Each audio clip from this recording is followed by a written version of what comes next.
Mag-Saudi kaya ako para may garayan na kita. Pambihira ka. Yung konting kinikita mo, ipadedengoy mo pa sa mga illegal recruiters. Bagay, marami naloloko ngayon.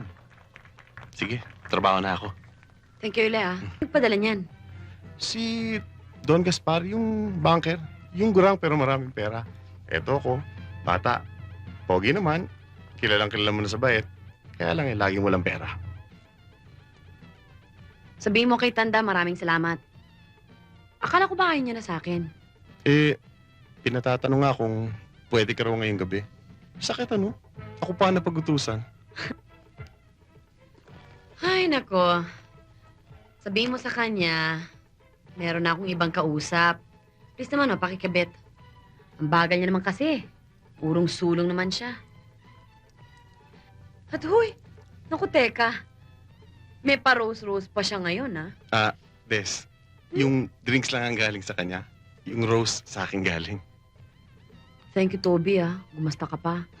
Pagod na pagod ka bago ka kumita, eh. Ano ba naman yun? Halos ng buwan ka nawala. Welcome back. Bagay, mas malaki ang kita mo ron. Mag-Saudi kaya ako para may garayan na kita. Pambihira ka. Yung konting kinikita mo, ipadedengoy mo pa sa mga illegal recruiters. Bagay, marami naloloko ngayon.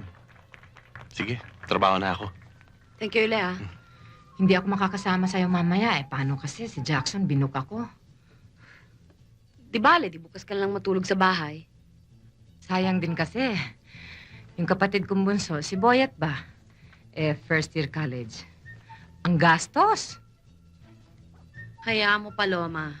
Ang mga katulad mong nagsasakripisyo para sa pamilya ay binibiyayaan ng Diyos. Alam mo, hindi pa tayo nagkakakwentuhan mula nung dumating ka galing sa Japan.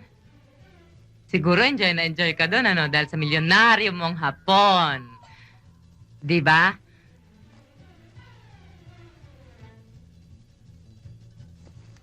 This? Ha? Paloma, may nangyaring masama. Ano? Umibig na naman ako. Gusto mo? Yung milyonaryong Hapon. Pinoy. Nagtatrabaho sa Tokyo. Hindi ko naman alam na may asawa siya eh. Na-involve ako, matindi. Ayun. Pagkatapos, iniwanan ako nung malamang buntis ako. Pinoko, pinairal mo na naman yung puso mo. Des, sa trabaho natin ito, dapat hindi na tayo naiisahan ng lalaki. Kaya mo, Paloma. Okay lang naman eh. Ayos na. Anong... Pangalawa, Pangatlo. nakakanipis ng matris yan ah. Aba, baka pagdating ng araw, gusto mo nang magkaroon ng anak. Wala nang kakapit dyan, wala nang pumintig na buhay dyan sa bahay bata mo. Mag-ingat ka. Alam mo, Paloma, hindi mo na kailangan sabihin sa akin eh. Talagang hindi na ako iibig. Oo na. Gamitin na natin ang utak natin, ano?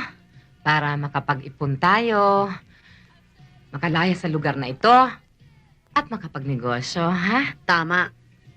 Kasi habang ganitong hanap buhay natin, kahit pa walang asawang lalaki, talagang hindi tayo siseryosohin. Point number 1 yan. Point number 2, hindi habang buhay makinis ang balat natin, maliit ang bewang, at habang tumataba tayo, nangungulubot, ayun, may mga 14 anyos na pumapasok. Basta Paloma, ha? Kung sino sa ating dalawang unang swertihin, tutulungan yung isang makaahon, ha? Siyempre! 1 for 2 and 2 for 1.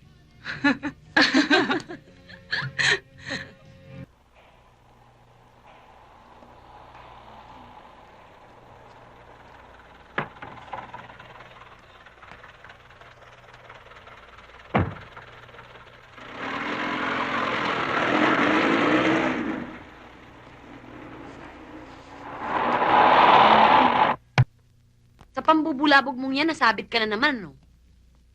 Nagkasino ka. Alam mo naman pala eh.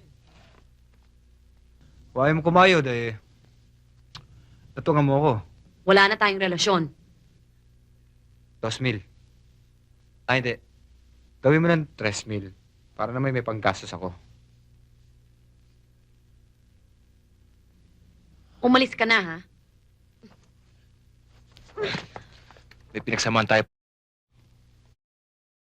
Split na tayo! May porsyento ka kapag nabigyan mo ako ng customer. Pero wala akong obligasyon at wala rin akong utang na loob na dapat tanawin.